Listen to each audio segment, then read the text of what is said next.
Good evening. I'm Bart Starkey, and for those of you who don't know me, I'm one of Austin's good friends.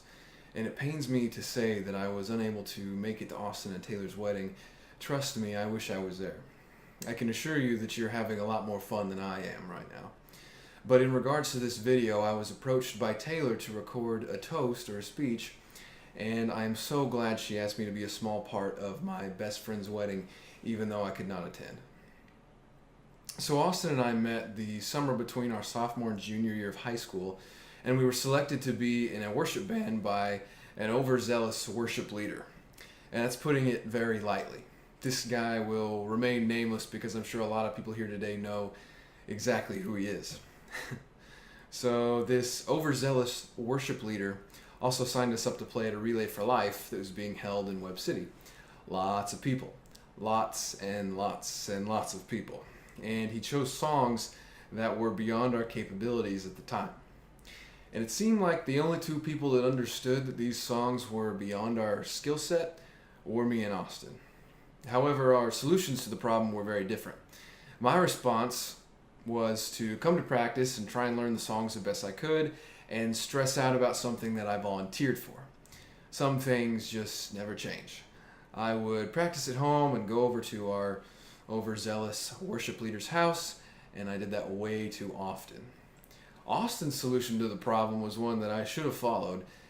His solution was not really to be in the band at all.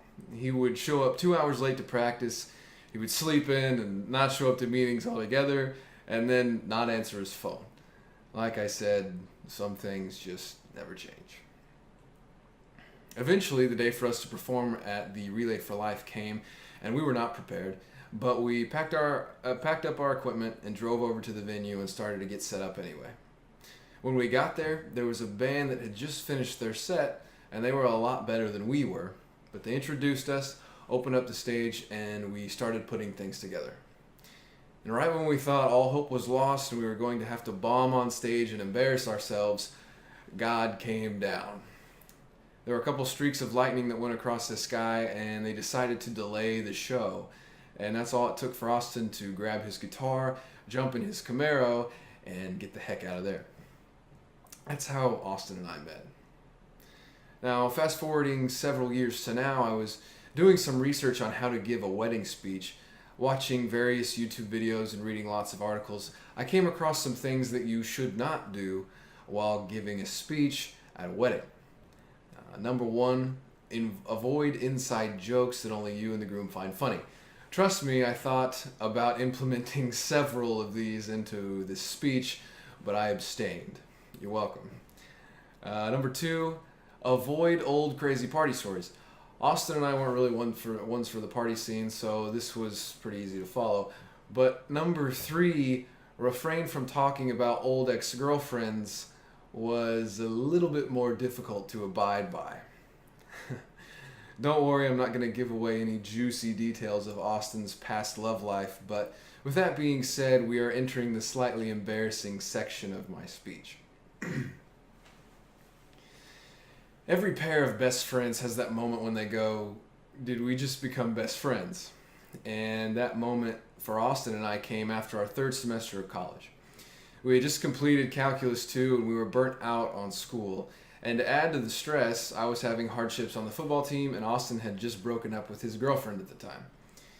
It didn't take long to form the bond called best friends. But instead of drowning our sorrows in alcohol, we drowned them in playing and writing music on our guitars, Mexican food, and countless hours of Super Smash Brothers. Countless. We spent every waking minute together. Wake up, what do you want for breakfast? Bacon and eggs. Play a little bit of guitar, then more Smash Brothers.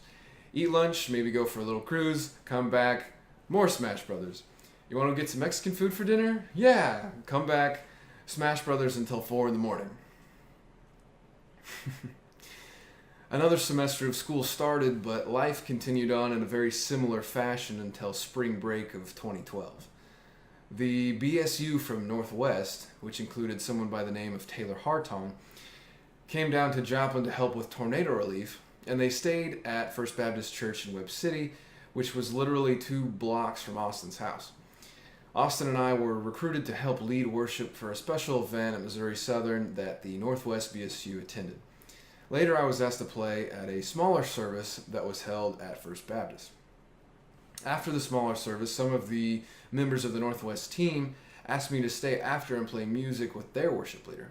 Of course, I said yes and told Austin to come over and bring his guitar. 3 hours later, Austin finally shows up and we all played music in the sanctuary. And Austin and Taylor met for the first time. I don't remember much about the interaction between Austin and Taylor when they first met, but if you dig deep enough on Facebook, you'll find a couple of pictures where Taylor is strategically placed right next to Austin. I've had the honor and the privilege and the pleasure of watching Austin and Taylor grow together, and even though I wanted so badly to be there for them on their wedding day, I am content because nobody had a better seat than I did when it came to watching Austin and Taylor's relationship progress. I'm so thankful for Taylor and her friends, specifically Jennifer and Hannah, and how close we all became. It really is something special to have a group of friends that are this close and have my best friend's eventual marriage thrive right in the middle of it. Austin and Taylor, I couldn't be more happy for you guys, and I can't wait until the next time I see you because you aren't just Austin and Taylor anymore. You're Mr. and Mrs. Duran. I miss you, I love you, and may God bless you. I'll see you soon.